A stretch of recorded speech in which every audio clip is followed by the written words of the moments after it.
Okay, we will get started now. Hi everyone and welcome to QuotedData's Friday show. My name is Jayna Rana and I'm an analyst here at QuotedData, and I will be talking to you about the news this week and then joined by a very special guest, that's David Cornell of Oceandale Asset Management, to talk about India capital growth. I'll also be joined by my colleague Richard Williams, who is our property analyst, to talk about Grit Real Estate Income Group.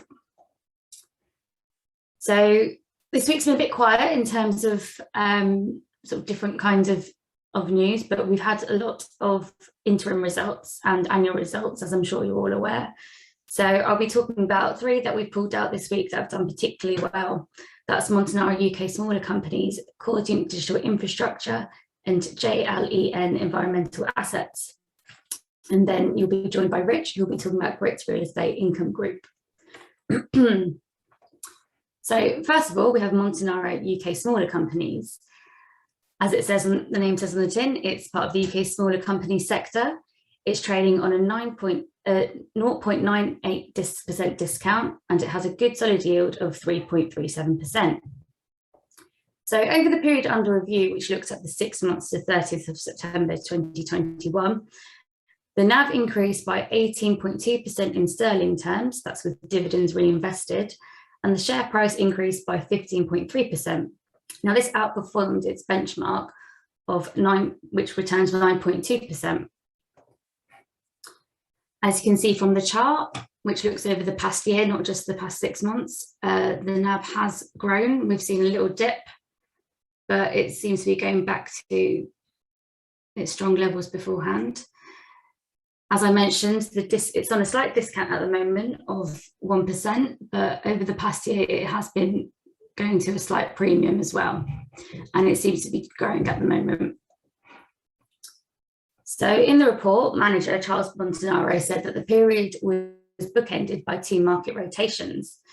He talks about how in April, we saw the tail end of a value rally following the approval of the first vaccines in November 2020. And then growth stocks began to outperform again, which was boosted by increasing economic growth revisions. In the UK, as in many developed economies, we also enjoyed the strongest GDP growth forecast since the Second World War. Charles talks about the upward trajectory of markets continuing into the summer months as confidence in the economic recovery was bolstered by the vaccine programs going well. And then towards the end of the period under review, the second of the value rallies began as investors shifted their attention to the risks associated with rising interest rates and worries over inflation. Charles says that the tide has turned on UK equities, which I'm sure a lot of you can agree looking at results over the last year. In the decade to the end of 2020, over 600 million was withdrawn from UK small cap funds, according to the Investment Association. But since the start of this year, over 700 million has come back in. So to sum it all up, the UK looks quite attractive at the moment as the economy reopens and the overhang of Brexit fades. The next lot of results we're going to look at is Cordiant Digital Infrastructure.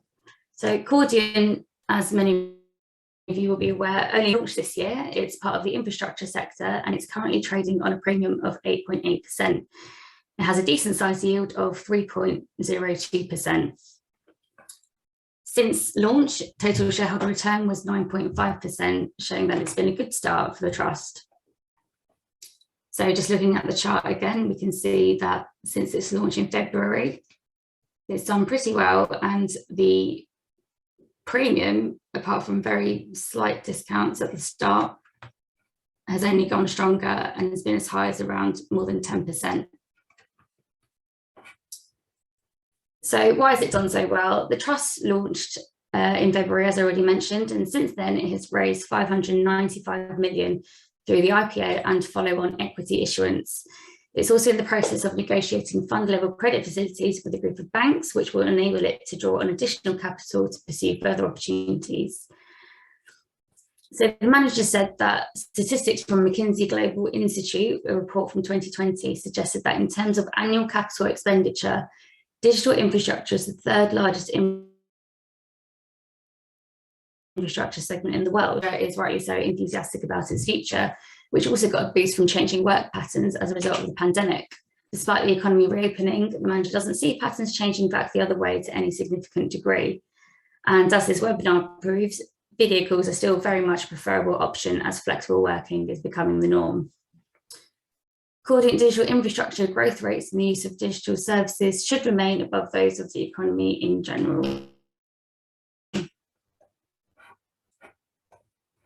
And finally, we'll take a look at JLEN environmental assets, which is part of the renewable energy infrastructure sector. It's currently trading on a premium of 6.45%, and it has a very attractive yield of 6.58%. Over the period under review, which again looked at the 6 months to 30th September 2021, it saw a NAV increase of 6.7%. And during this period, it also made 3 acquisitions and had dividend cover of 1.06 times. Again, looking at the chart, performance dropped slightly around the summer months, but has since been growing back. And the premium has been as high as above 20%, falling slightly, but never quite going below into a discount. So as I mentioned, performance has been driven by an upward revision of power price forecasts, higher than forecast inflation during the period, and a decrease in discount rates on solar assets in line with observable market evidence. JLEN also made 3 acquisitions during the period, taking its total number of assets to 39, which includes investments in new sectors, including biomass CHP and energy from waste. The company says that these recent bioenergy acquisitions provide potential for value enhancement, while its pipeline includes what it calls value accretive opportunities. Furthermore, they provide additional diversification within the portfolio. The biomass and energy from waste plants benefit from long-term subsidies, providing strong inflation-linked revenue streams. The company has also enjoyed strong operating performance, and financial highlights include NAV per ordinary share of 98.4 pence as at 30th of September 2021. Other highlights include a strong pipeline of diversified assets for further growth and a new ESG-linked £117 million revolving credit facility, which expires in May 2024. The main detractor during the period was the wind portfolio. And now Richard will talk about Grit's real estate income group. Great, thanks, Jayna. Yeah, so Grit announced earlier this week a proposed equity raise of up to $215 million through an open offer and an issuance. The open offer is on the basis of 1.3 new ordinary shares for every 1 existing. So there is the potential for NAV dilution if existing shareholders don't participate. But obviously, if they do take up their rights, then there'll be no dilution. If we click onto the next screen, we'll sort of go through some of the details. So for those that don't know, Grit, they invest in African real estate outside of South Africa, and the USP really is having these multinational companies as their lessees, who predominantly trade in either mainly dollars, but US dollar, but some euros as well, and the leases are denominated in these two as well. So so it's sort of Africa de-risked basically, because there's to these multinational companies, but it's had a terrible time of it during COVID. It's really hit their portfolio values, which you can see there is down 14.2% since the start of the pandemic, and that's mainly because they have quite a big exposure to retail, which we all know has suffered badly during the pandemic due to sort of restrictions and things like that. And that's meant that their loan to value has sort of skyrocketed really to 53.1%, which is very close to one of their debt covenants of 55%. So not in a great place. So they've got this plan now to sort of rebase, start again, and go from there. So on the next slide, we'll see what they're doing with the proceeds. Now they're going to pay down some of the debt, which is a good thing. But the main thing for me is that they're looking to acquire the development company called Gateway Real Estate Africa, which they already have a 20% stake in, and its development management, its management company, Africa Property Development Managers, and that will give them real potential for NAV growth going forward. And then if they do fully subscribe, their LTV will drop to 33.6%, which is much more sustainable going forward.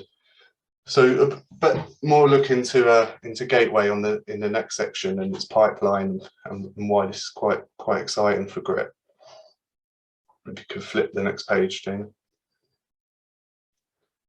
So they have a pipeline of development assets which are at various stages, but most importantly, they have this link up with the US government to develop residences next to their US embassies, which they're building throughout Africa. They recently completed one in Ethiopia. They got one under construction in Kenya, and they got another approved in Mali, and a further 2 or 3 more around the continent. And this sort of tie-up is obviously really good news for the development company and Grit if they get their controlling stake in the company.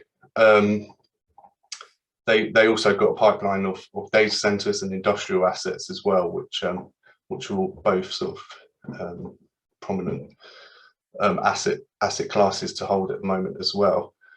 So on the next slide was the that Gateway has at the moment, or at the end of this year, because the US Embassy has just completed, will have net assets of about $197 million. And when that pipeline is all the current pipeline is completed by the end of 2023, that should grow to 280 million. So Grit expects their NAV dilution from this issuance to recover to its current levels in about 2 years' time when that development pipeline comes through. It said it will increase its target total return from current 12% per annum to between 13 and 15%, and resume dividend payments, which it sort of cut due to the impacts of the pandemic, and will target paying 5 to 6 cents per share in this financial year, which is around about 9% dividend yield on the issue price, which is good. And the next slide, we'll see where we are with the equity raise at the moment. So they've received commitments for more than 65 million at the moment. The acquisition of Gateway will be satisfied through the issuance of new shares as well. So that brings it up to 145 million, which is about 67–68% of the total issue. Timetable for this is final applications for the open offer for existing shareholders is 15th of December. If they aren't all satisfied, there'll be a placing which will close on the 17th of December.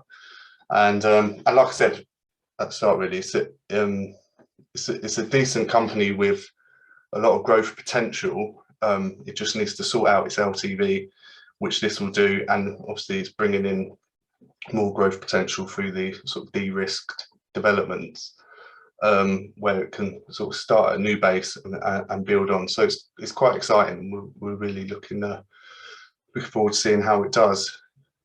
And we should be publishing a research note on it next week, so which will go into much more detail. So keep an eye out on that.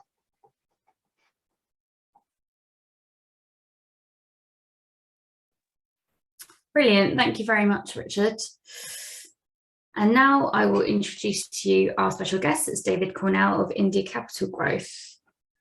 Are you with us, David?